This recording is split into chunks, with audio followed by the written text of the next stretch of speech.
wait until a similar crime several years or decades down the path? Or why a turn at all, rather than many gradual course corrections? The exact nature of the crime-outrage-reform dynamic can take many forms, and we will explore those differences as we work through some of the most important cases of the past century. Each case is, in some ways, unique, but there are repeating patterns that can offer important insights about how change comes and how, in the future, we might best manage it. But what these extraordinary cases have in common is that all of them deal with crimes that changed our world. Chapter 1. 1911 Triangle Factory Fire. Building Safety Codes.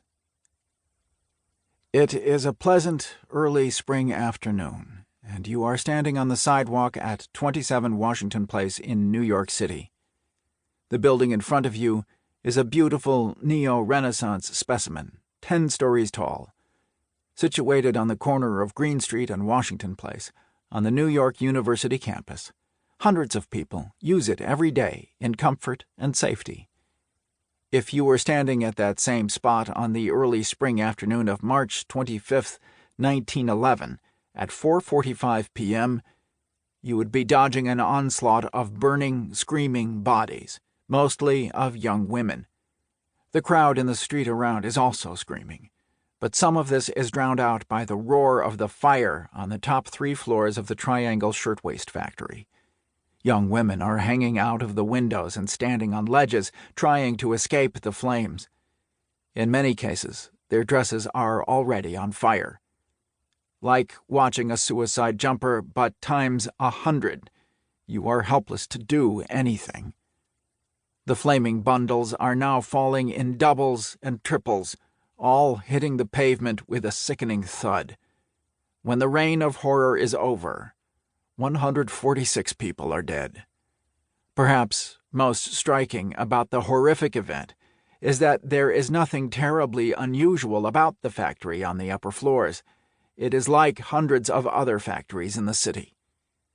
The building's facade looks the same today as it did 100 years ago, but it is very different on the inside. Its safety and comfort is as typical of today's buildings as the danger of the Triangle Shirtwaist Factory was common in the factories of its day. How did we get from there to here? In large measure, it was due to the horror of those falling, flaming bodies. The tragedy. On the afternoon of March 25, 1911, as the sun sinks toward the west over the New York City skyline, a fire breaks out in the 10-story Ash building. The top 3 floors of the building are occupied by 600 employees, mostly young women of the Triangle Shirtwaist Company. True to its name, the company manufactures shirtwaists, a type of women's blouse or dress with details similar to those in men's shirts. It is about 15 minutes before the 5 o'clock closing time. Someone drops a still-burning cigarette into a wood box under one of the cutting tables on the 8th floor. The box is filled with cloth cuttings that ignite. Workers at the cutting tables run to get buckets of water to extinguish the fire. The company has some 27 buckets of water distributed through the 30,000 square feet of its 3 floors. Before they can extinguish the flames, the fabrics hanging on a wire above the cutting tables catch fire. The factory is perfectly designed to fuel a massive fire. The floors, tables, and chairs are all made of wood. Cotton cloth in bolts, half-finished garments, and piles of scraps are everywhere. The sewing machines drip oil that coagulates on the factory floor. Flammable fabrics and templates are everywhere. The factory is practically built to burn. And it does.